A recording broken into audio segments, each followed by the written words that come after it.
say I enjoyed this more than I enjoyed. Where did the time go? How do we move so far away? That was putting so much pressure on myself. Holding on, how much can we both take when life isn't it? Hello. Hi guys, welcome back to another video and welcome to the first vlog of the year. I don't think I've vlogged since the last week in December, just about 3 weeks ago. Well, at the time when I'm recording this, about 3 weeks ago, kind of. Yeah, and I missed it. I missed it. I couldn't wait to record another vlog because most of the videos that I've been putting out have been like book videos, what I'm reading in the year and my, like tips on how to go through the year video, like how to set yourself up for a successful year, my planning, my systems, those types of videos, and like setting up the home and doing a little refresh. But I haven't vlogged since then. And I was laughing at it when I was thinking about it this morning because there was a time when like vlogging was such a tedious thing to me and I didn't enjoy doing it at all because I was putting so much pressure on myself. So the fact that I was beginning to miss it showed me just how much progress I had made, like internally. And I don't think I was as aware of how much progress I had made in that particular regard. But yeah, how was January for you? I hope you had a good start to the year. You could be watching this at the end of January or towards the end of January. So just, wanted to do a quick check-in, see how things were going. I hope you are off to a good and healthy, slow start, or not slow, whatever works for you. For me, it has been a very chill, like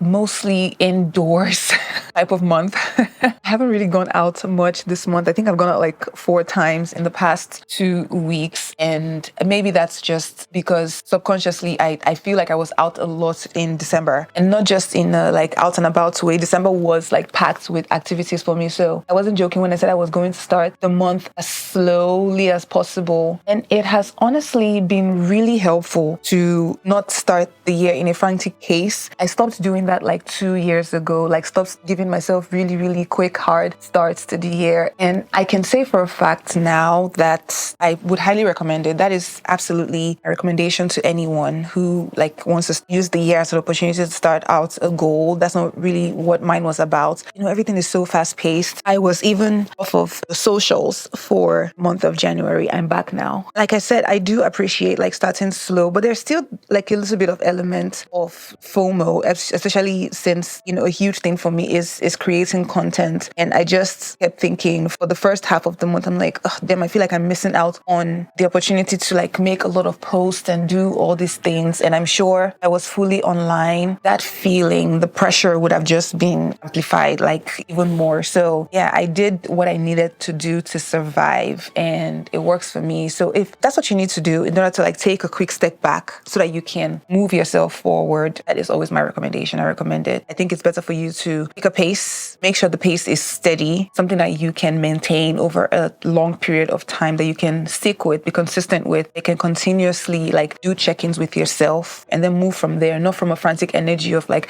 I need to just, like do things because I'm guilty and I feel like if I don't do anything, then I won't get any reward. No, don't do that. Don't do that, okay? Yeah, you are a human being, not a human doing. I love that. I don't know where I heard that from a couple of years back, but that has been one of my mantras and it has worked. Yeah. In terms of updates, clearly you haven't missed much. The Christmas decorations are still up. I'm going to get to it in 2 days. It will come down by the end of January. I am not that person. Okay? Not that I'm judging those people. I'm just not that person. If you've seen the last 2 videos, then you know that the bookshelves were recently organized. I did a whole revamp and refresh of my bookcases and the books and kind of try to rearrange them by genre and alphabetical order. There's that. I also reworked my workstation, which is right behind me over here. The station here, by the time you're watching this, like that video should be up already. So yeah, the home is kind of, refreshed. I actually just made this today. This is a quick canvas art thing that I was playing around with early this morning. That's going to go to the top over there. And honestly, mini projects like this around the house make up the bulk of what my month has been like. I've kind of been tinkering and just playing around in the house to,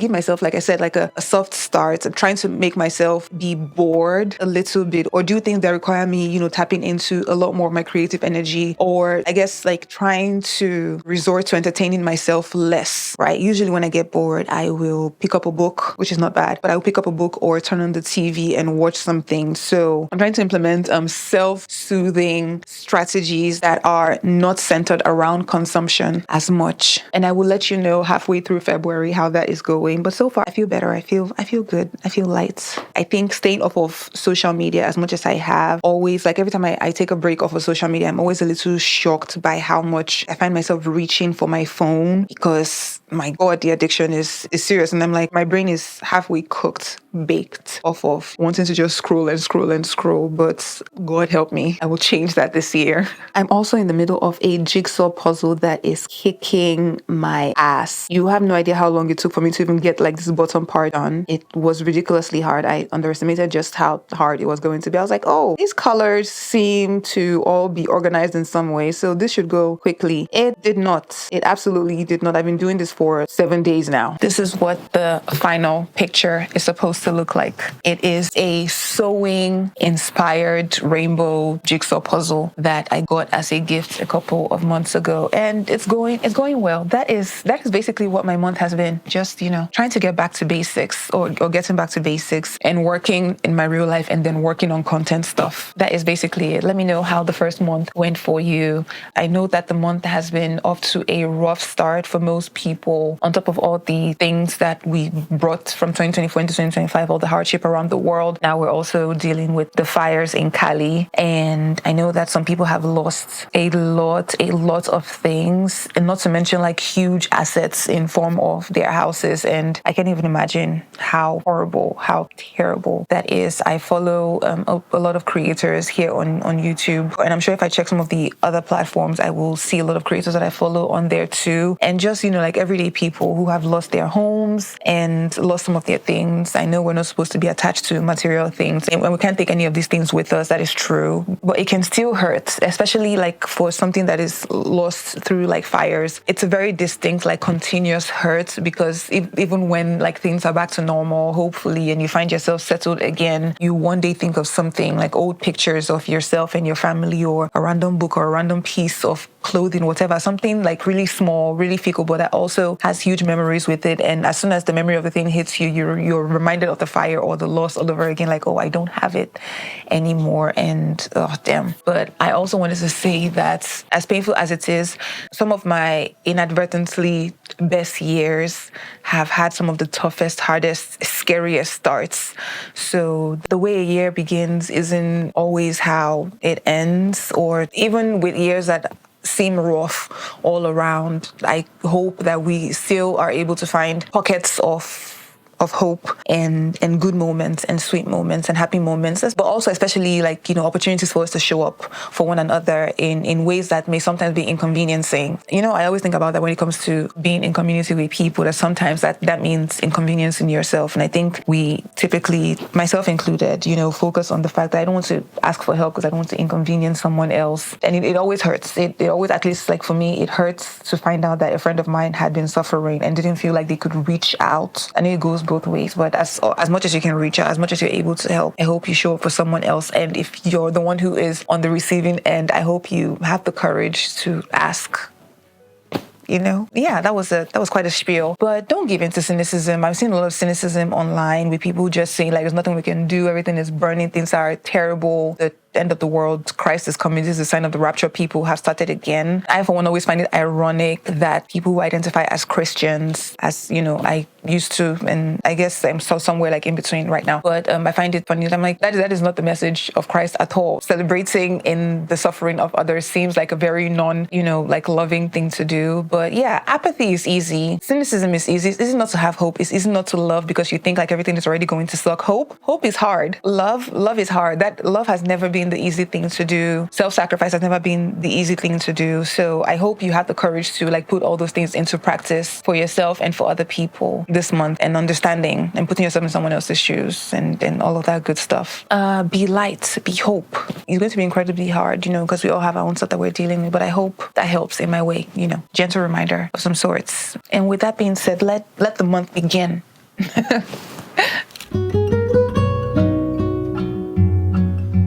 I'm all dressed and I'm waiting for the train. My train is coming in like 20 minutes. I'm going to go to the library and renew my library card. I've been putting it off for like 2 weeks now, but today is the day. And since I'm going to be out, I'm going to use it as an opportunity to do some grocery shopping. I'm going to pick up some things at the grocery store. I'm going to Whole Foods. And while we wait, I was just going to quickly give you a reading update. I just finished reading Part of Your World by Abby Jimenez. That was my first book of the year, first book that I read in the year. The first part in the series. I intend on reading the second part in the series. I think the second book is called Yours Truly. I'm going to read that this month as well. Before I get to that, I've already started. I started reading Insomniac City by Bill Hayes. This is a memoir of sorts.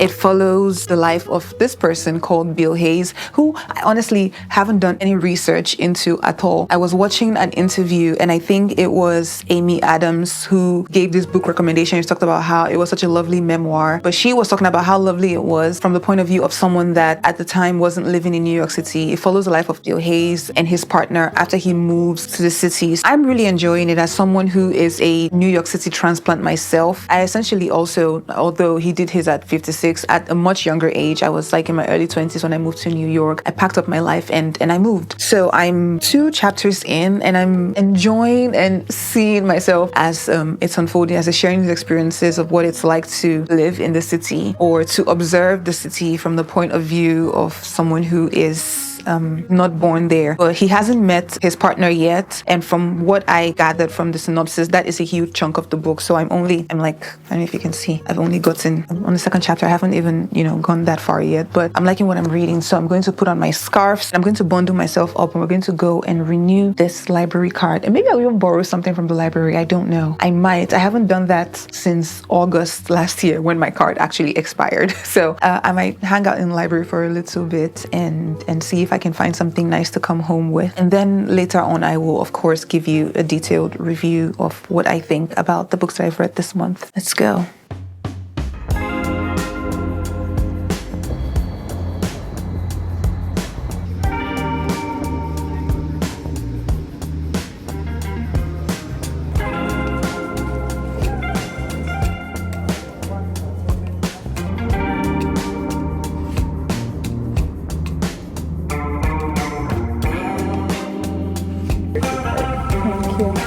And this is just to access them or to use the self-checkout, you're going to need the barcode on your library card and also...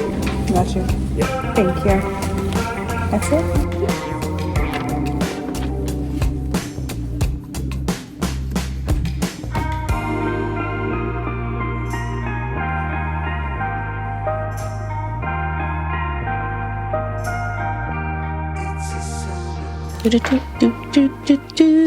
Hello. It is time for the TBR check-in, reading updates. I don't know what I've been calling these. It is time to talk about books that are being read in January by me. This is hot.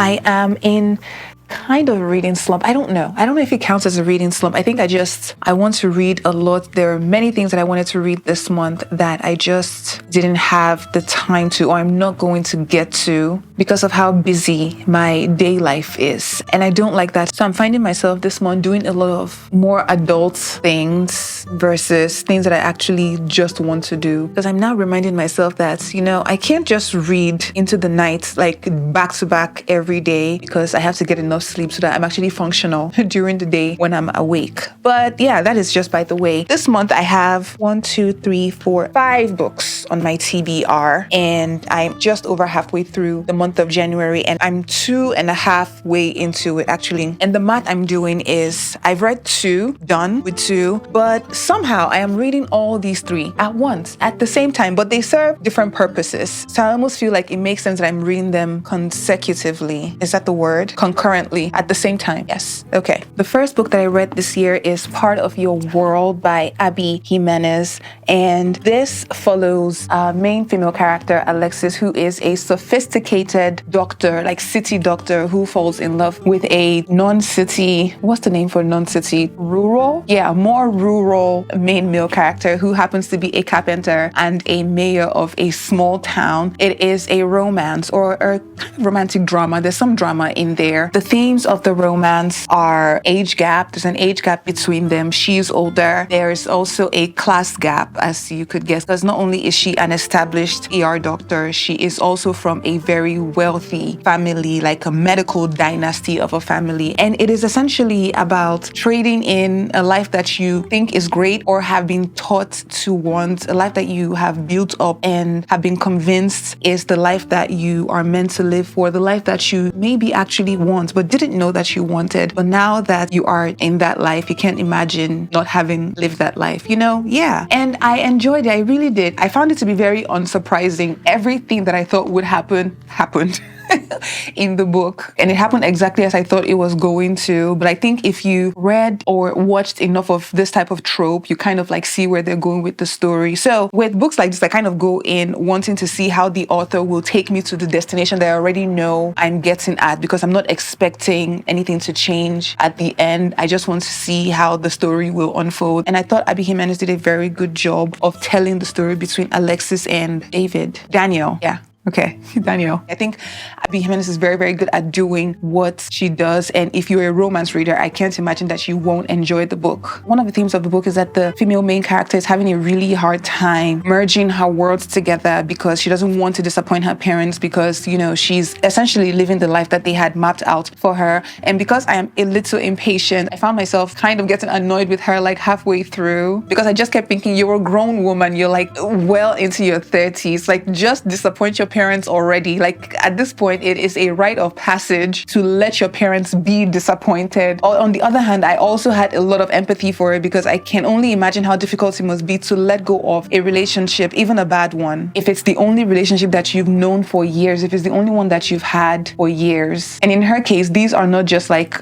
random people, these are her parents. So it's even harder because that is the relationship that forms the foundation upon which like most of our other adult relationships are built, and they inform the very basis of your love map, you know, as you grow into an adult through the years. So yes, I kept bouncing like to and fro between like, you're a grown woman, let your parents be disappointed, and also like, I get it, I do. When it comes to the main male character, honestly, my only complaint was like, I wish he had more flaws. I don't know what it is. I just like, as a person in general, he wasn't written to be perfect. He did have like flaws, and he had like his own stuff that he was working through because he is, you know, like much younger. I think there's like a 10-year age gap between them. But he was so wide-eyed and so sweet. So I'm like, can we give this man some like, I don't know, functional flaws or something? But yeah, I thought it was really sweet. I thought it was really romantic. It was good. I thoroughly enjoyed it. And then I followed it up with the sequel, Yours Truly, also by Abby Jimenez. This follows the best friend of the female main character from the first book, Part in Your World. So I think it's a duology. I don't know if there's a third book, but as far as I know, it's a duology. It's those two. But you know, the funny thing is I've actually had these books for 2 years now. Yeah, because they've been sitting on my shelf for quite a long time, but I put them on my TBR for 2025. That this was going to be the year where I read these books, and they were so quick, so easy to read. I can see why they got the reviews that they got. It is also a romance novel, and right off the bat, I'm just going to say I enjoyed this more than I enjoyed Part of Your World. I enjoyed it more than I enjoyed the first one, but not because I think it is technically better than the first one. I don't think they were that far apart in terms of the technicality of the story. Like they were both so well done, but based off of enjoyment and how much like I connected to the characters in the story, story, yeah, this one I definitely enjoyed more than the first one. This follows two doctors. The two characters in the book are doctors, both working in the ER, and make very terrible first impressions with each other, and then somehow go on to fake date each other to help one person get through a wedding. So they go from meeting each other, having very first impressions of each other, correcting those first impressions. I was very happy with how quickly the first impressions that they had of each other was corrected. Sometimes there's some romance novels that really like push the first impressions like really, really far, where like 25% into the book, the characters are still attracted to each other, but still don't like each other because they have such terrible first impressions of each other. But I like how quickly that was resolved in this story. And they go from not liking each other to becoming friends with each other in a very sweet way. There was letter writing involved. And something that you don't know about me, especially if you're watching this channel for the first time, I love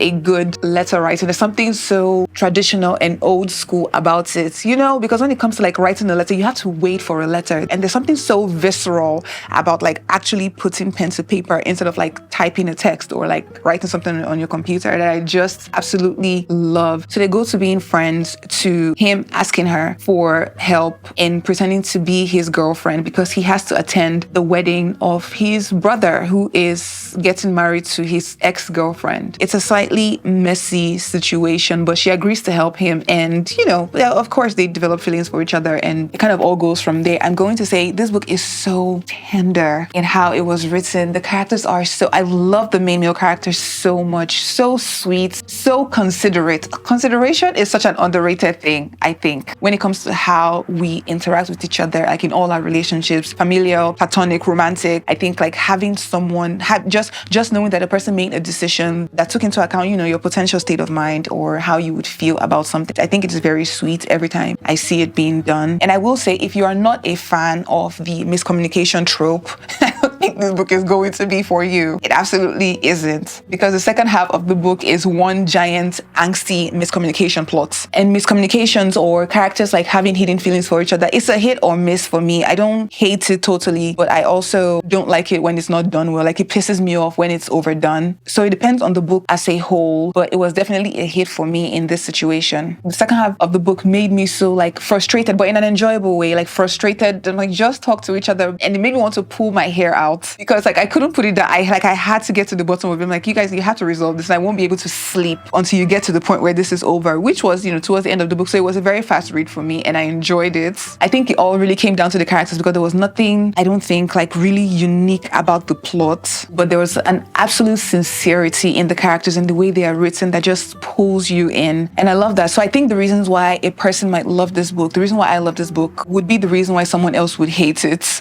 I can absolutely see that happening because I can see how it can be annoying to just watch or read characters not communicate with each other and not tell each other how they really feel and are acting based off of how they perceive the other person to be feeling. But there's also something innately human about the fact that most people are hesitant to let themselves fully express how they feel, especially when they're not sure what the response to that is going to be. Like it's basic self-preservation, right? Because it requires a lot of courage to be vulnerable. It is worth it sometimes. Sometimes I think it's a little overrated, but it is worth it. So I think I can see how someone else might be annoyed by this book. I was only like 5% like bugged out by the miscommunication trope. And in general, I don't mind it. Like it would have to be a bad book for it to annoy me to the point where like I DNF the book. So there's that. And one of the characters says a quote that is one of my absolute like favorite quotes. She says, have you ever heard the quote that if you judge a fish by its ability to climb a tree, it will live its whole life believing that it's stupid? And I love that. I love that quote so much. Like if you're walking in your own lane and not judging yourself by someone else's abilities or someone else's personality, you will win. As long as you're not scoring yourself based on the test that someone else is taking, you'll be fine. You'll be absolutely fine. I love that quote so much. When I saw it, I was like, I love that.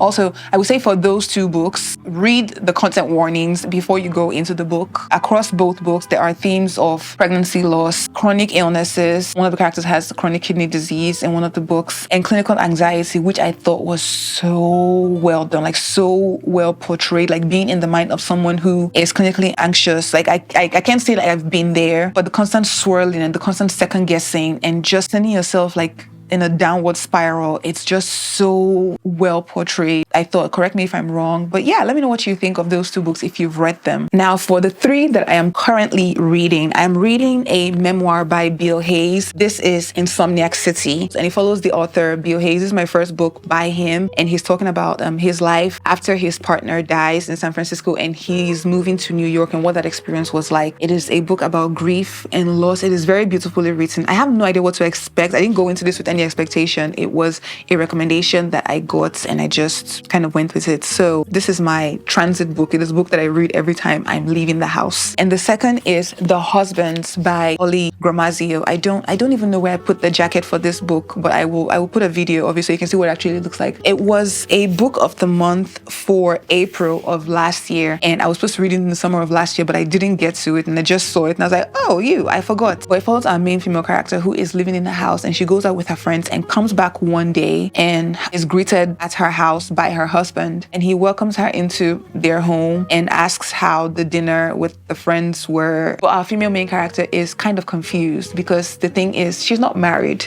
She doesn't have a husband. So imagine her confusion when that man who is proclaiming to be her husband goes up into the attic to grab something, and down comes another man. So it turns out the house, or the attic of the house, is sending her different men, and when one goes up, another one comes down. And I've just gotten to page 33, so she just met, I think, the seventh husband, because there was a little bit of experiment. She's just kind of trying to wrap her head around what exactly is going on, like the magic of this house. And because it's not just the men that change, every single husband, like, it's planted in her life. Like, the other people in her life know this person, know her to be married to this person. So I also don't know what to expect, but it is very thrilling. I think it's a very good idea for the book. I thought that too the first time I got it. I don't quite know why I dumped it for the summer. I probably just got distracted by something else. And what I've read so far has been intriguing, so I can't wait to get to the middle of the book to actually also figure out what exactly is going on. The last book is Jupiter by Carl Chamblin. I started this I was supposed to start this in December. So technically this is my December TBR that leaked into January. There are two books that leaked into January. This book and Monogamy by Sue Miller that I also didn't get to read last year. So this follows our main female character called June, whose roommate goes missing, and it turns out her roommate is Earth. And in an attempt to try to find her roommate, she is thrown into this world where the planets are alive, like they're living entities. So now she has to go to what is essentially an intergalactical adventure. I started 2 nights ago. I'm in chapter 3 now. So they're leaving Earth, they're headed to Venus to try to find where her roommate was taken to. And I'm very curious to see where exactly we are going with this story. So yeah, that's it. I feel like 5 books is a good, nice start. Yeah, I initially had 7 books on my list that I wanted to read, but since it took me 2 weeks to even get to 2, I realized, I may be setting myself up, though I clearly don't have enough time. I have so many other things that I want to do. But yeah, I am looking forward to finishing the other 3 books by the end of the month. Side note, if there is a book that I talked about on my channel that I said I was reading and didn't get to give a verbal review of, I have a blog. I feel like I don't say that enough. I do have a blog where I try as much as possible to write down my thoughts on the books that I read. Like 3 videos ago, I mentioned in my books that I want to read this year, I mentioned that I didn't have a Goodreads, and at this point, I don't know if it's actually worth starting a Goodreads account because I've gone so many years without having one. And I think there were many pros and cons given to me in the comment section. Lots of mentions of Fable, and I went through Fable. I actually like the way the UI is set up for Fable. I also really liked Storygraph, and I'm going to look into those too. But as of right now, yeah, I do write reviews about the books that I've read on my blog, and I always leave a link to my blog in the description box. It's a website, you can't miss it. It's always there. So yeah, I just wanted to share that to let you know that I exist in other places apart from here. I do. So if you're also looking for suggestions on books on what you should read, you can check that out if you are so inclined. The blog is also where I practice a lot of my writing. And yeah, it's how I started out as a content creator, as a blogger, before I got comfortable showing my face and talking in front of the internet. So it is my first love. Check it out. You might like it. Okay. I'm really getting close to my breaking point with this weather. I have to go out today. I have a book pickup to do because of course I do. I have to go into the city to Barnes and Noble really quickly. And I mean really quickly because I do not want to be outside in this weather. It's supposed to rain today, but it's also kind of not supposed to rain. The weather app is not helpful. It is really cold. It's like 20s. And I don't like that. Not only is it 20s, it's also just gray. It is a murky, murky day. But I finished my puzzle. Now, I think finishing the puzzle would have put me in a better mood. But turns out my 500-piece puzzle is actually apparently 498. Because what is this? Why are there 2 pieces missing from the puzzle? That kind of pissed me off. Because at first I was gaslighting myself into thinking like maybe I lost the 2 pieces or maybe I just didn't like put it together. But I searched everywhere. It just isn't there. I need to know who to write a letter to because selling puzzles with 2 pieces missing, especially a corner piece missing, that just feels like a crime, you know? Yeah, I don't like that. I didn't like that at all.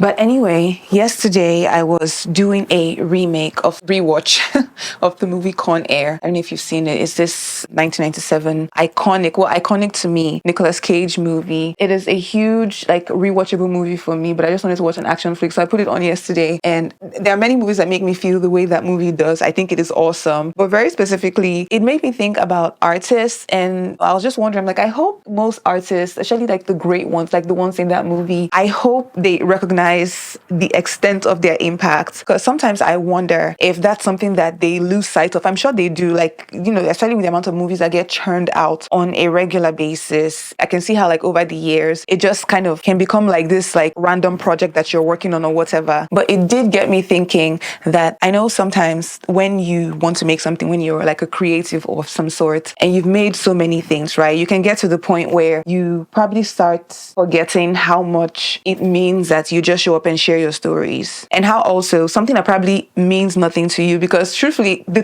thing that actually got me thinking about this is everybody in that movie, I don't think that movie is their best work. It is just like one of the okay, like, good things that they've done. So I don't know that like it is considered like the height of critical acclaim, you know, like the best work that they've ever done, that particular movie, because they've done other things that I think generally speaking are considered worthwhile. But that's what got me thinking that like you can create this thing that probably means nothing to you, or maybe it does mean a lot to you, right? But the truth is, like, when you make something, you really don't know how it will affect the people that it ends up reaching, and how like this small thing that you make will be something that will positively keep someone up at night because it will inspire them in some way, like it did me. And sometimes I personally feel like I'm maybe overthinking or overdoing my description when I'm trying to like get someone to understand why I love something that I love, when I'm trying to describe it to someone else. I'm like, I don't know, like maybe this thing isn't that big a deal. But at the end of the day, to me, it is. To me, like, the little things can be the big things. And I've kind of had to teach myself to get over that kind of thinking, because I think making art or creating something just out of your imagination, it's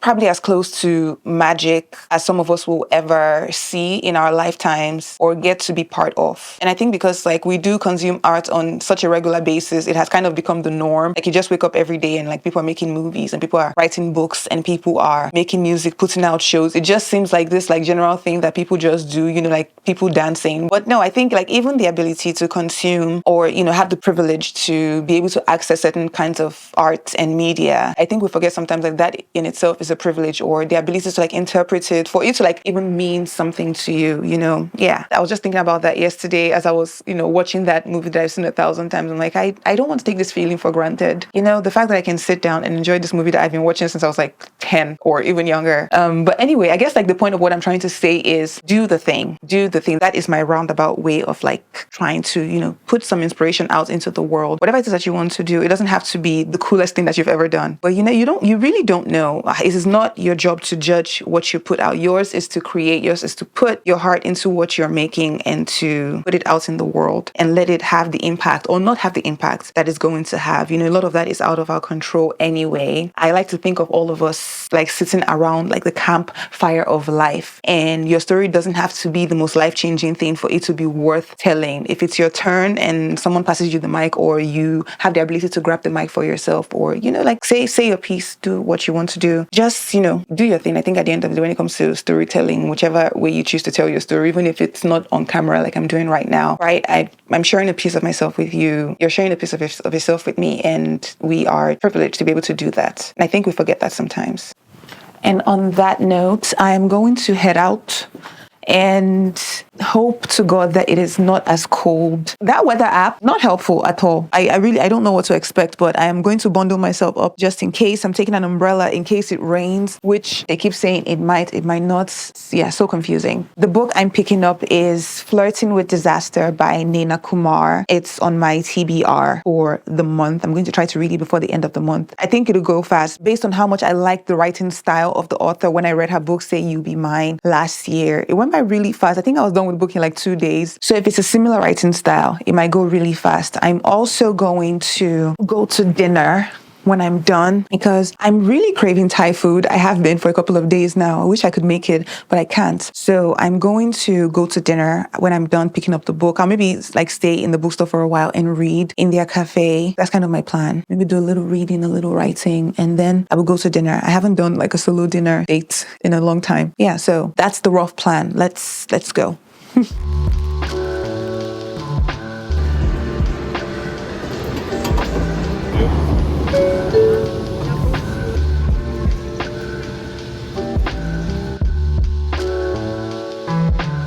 I'm here to do a pickup. Sure. That's what I was supposed to. Thank you. You too.